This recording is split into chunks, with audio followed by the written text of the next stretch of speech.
Hello, my name is Will, And my name's Johnny. and together we are Will and Johnny.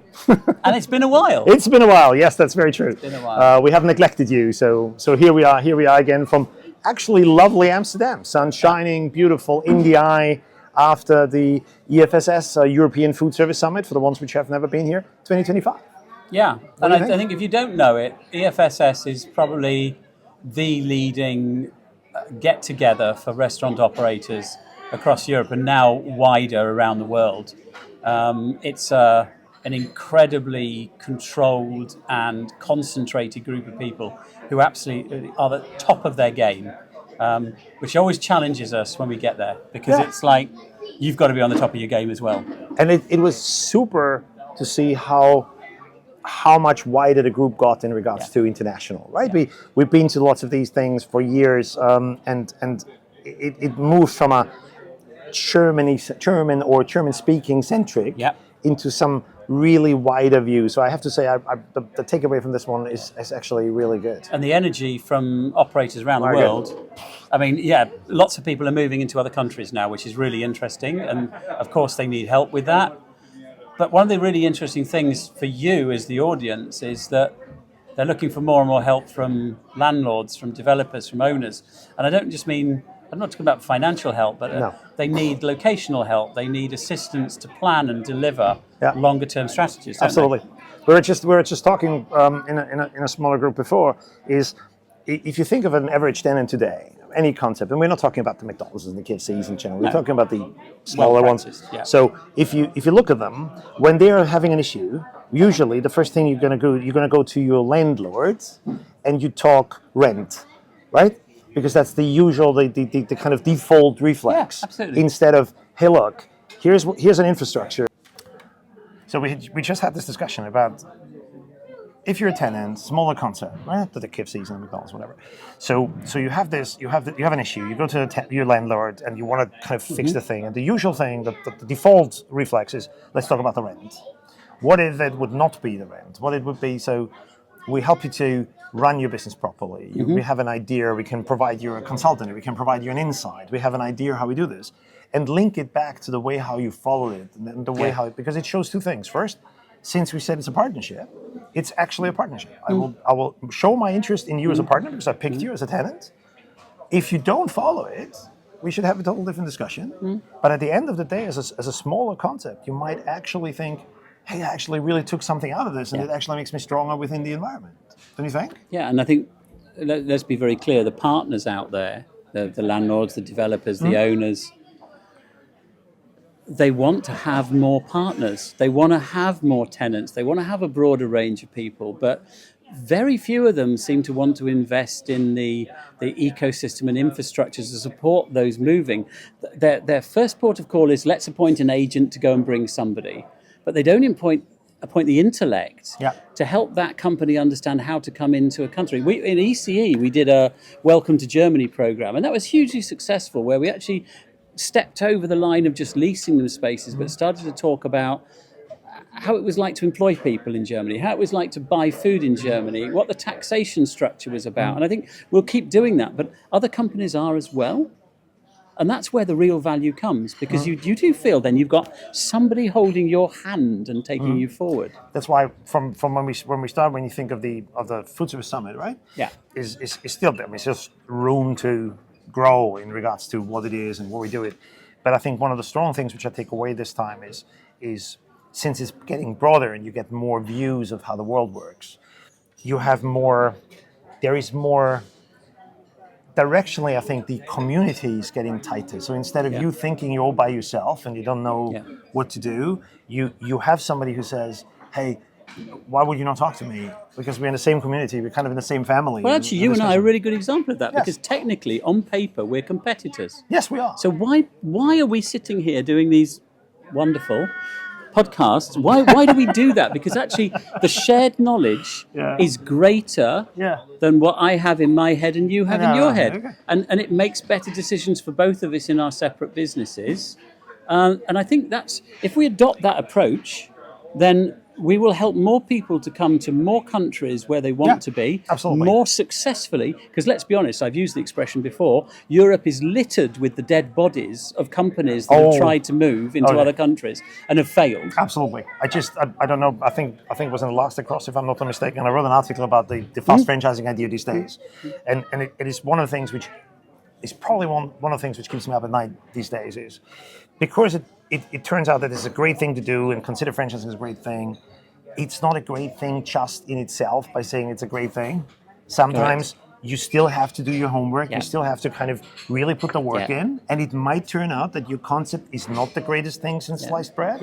And it would make sense to actually bring some support in. Because what the outcome is, as you just said, down the road, you're going to go bust. And it's not just you going bust, it's your franchise partner or the other partners or the landlord then looking for another tenant. So I think that it needs to have a bit more this collaboration between landlords and concepts. The landlord's role is not tenanting anymore. He has to put the effort in to understand the concept, right? Absolutely. And I think, you live in Dubai. But, everybody laughs about the company that went to Dubai and had in their sales forecast alcohol sales for the restaurant. They laugh about that. But they don't laugh about the bread company that goes to Germany and tries to compete with how many hundreds of thousands of bakery units that fresh bake bread every day and fill them with great ingredients. And I think that the contextual, we're great in our country, but can we be great in somebody else's? That question isn't asked enough. Still, it's not asked absolutely. And there was a session yesterday when we were here, and you know my opinion. I personally think food and design is overrated in today's world. And that doesn't mean that food is not important. Just to make clear that my point clear, it's not that food is not important and people are considering what they put in their body. But generally speaking, food and design in itself is overrated. Yeah. But the understanding, where do I go?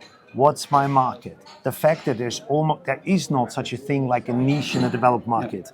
There is already everything there. Is the question how much of what's there can you take for yourself? Absolutely. But if you don't put the effort in to understand it, what you do is you learn it on the hard way. So either you have deep pockets and you're going to survive it, or you don't have deep pockets, and then the problem will be that you will be out of business. And that's something where I think we need to kind of push forward that this doesn't happen that often. Because it ruins the industry. That classic, there's nobody in that market that does what we do, so we're going to be successful. And please ask yourself why. And then, if you're still confident after having done the work, then get on with it and deliver it. Absolutely do that. Think if you since you know Germany really well, think of the almost explosion of kebab concepts throughout the market. And I don't want to pick on anyone. It's kind of it's somebody figured out it's actually a good snack. It actually works really well. It worked thousands of times already before for a very long period of time. Suddenly we realized it is the concepts which work. And then you look a bit closer. What you're actually figuring out is kind of just because it's something which works in general doesn't make it automatically a successful concept by the way that you put it in the market. Absolutely. And then what I personally, and I'm probably on the same page, we have this tendency to elevate everything to the level of excitement and greatness instead of saying, guys, hold your horses. It's not McDonald's. They put in a ton of work before things so they become really, really great. And they fail. And they fail a lot of times before. So let's kind of, be a bit more humble and try to figure out what is my concept really after, and then figure out how to grow it and not make everything a brand just because of a name, because it's not a brand. And I think the other thing is, can we stop, please, as an industry, assuming that food and beverage operators are making a shed load of money? They may be doing good turnover still post-COVID, but every mine that you can mine for profit in our industry has pretty much been dug out and emptied. And whether it's supply chain, whether it's employment, whether it's digitalization, any of those things, the profit margins now put the restaurant industry in Europe into the category of busy fools most of the time. Incredibly busy, incredibly huge amounts of effort going into it, and actually very little EBITDA coming out of it. And that expectation that is going to continue to flow to rent, increasing service charges, ancillary costs, and all those other things. I think there needs to be a reset, because otherwise what happens is, to pay those rents, you end up cutting things which damage the double. guest experience, and then you're not on a forward trajectory at all. I couldn't agree. I cannot agree more with you because and this is for some time now. It's not in every European country, but in lots. No. Yeah. Is this idea of building a pyramid like this and only look at it from the top. Yeah. You think it's really massive. It's a really massive thing. Yeah. But it actually has the foundation is so tiny that it doesn't need much. It just needs a bit of a price increase and other things. Yeah. And I don't want to downplay this. And I'm not saying there is no challenges in this environment. I'm just saying it doesn't need much to be toppled over just because of the fact that you have not built a proper foundation. Neither with the landlord, for the developers in the audience. It's a really interesting thing, Will, for me is as well, talking to a lot of the operators, is how fickle the guest has now become, how they are prepared to move amongst the competitive set. The loyalty levels are way lower. And that's why you're seeing so many app-based loyalty programs coming in to actually drive loyalty, to force loyalty, because the natural loyalty isn't there anymore. No. There's so much more choice, there's so much more variety, and there's so much more price competition. And since you said fickle, is if you think of Gen Z, Gen Alpha coming up, and it's always funny that people our age, well, kind of not 20 anymore. Is if you look at this generation, they do not follow any of the things we have practiced for decades. Their loyalty is down. Their attention span is low. They do not follow our classic ways of doing things.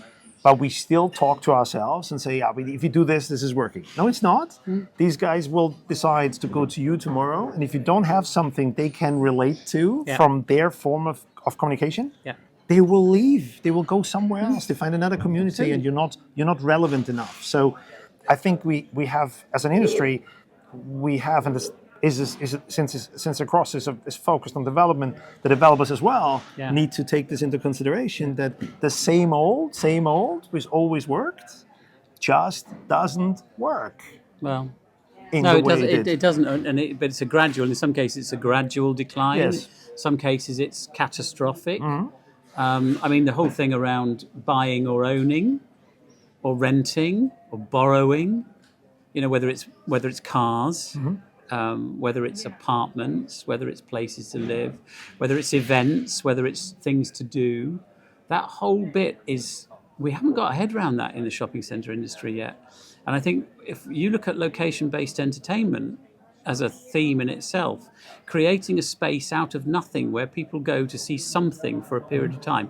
ABBA Voyage is a fantastic example of that. I mean, I'm a child of the 60s. ABBA was a huge part of my music repertoire. If you want me to sing later, just ask. Huge part of my repertoire.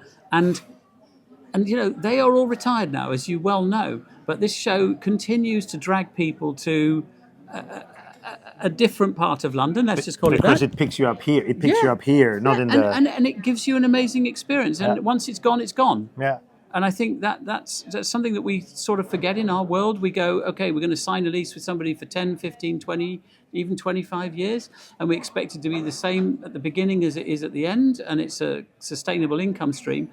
And the reality is life doesn't work like that anymore. To close this one off, just to summarize it and kind of in some... What we say, you need a group and a community you exchange with. You kind of have to talk. You have to open your mind. You cannot just follow the same path in simple. You have to widen the way how you deal with things. I think it's an important point. Diversity in your approach. And I don't think it's wrong. You can't have an asset that only has one approach. No. You could have 10 or 15 different ways of doing Very things possible. in one asset. You just need to manage it proper. Yeah, and you're just dealing with the different categories within it. So, super. With that said, thank you very much, and we'll see each other soon. Have a great time. See you soon. Bye. Ciao. Bye. Bye.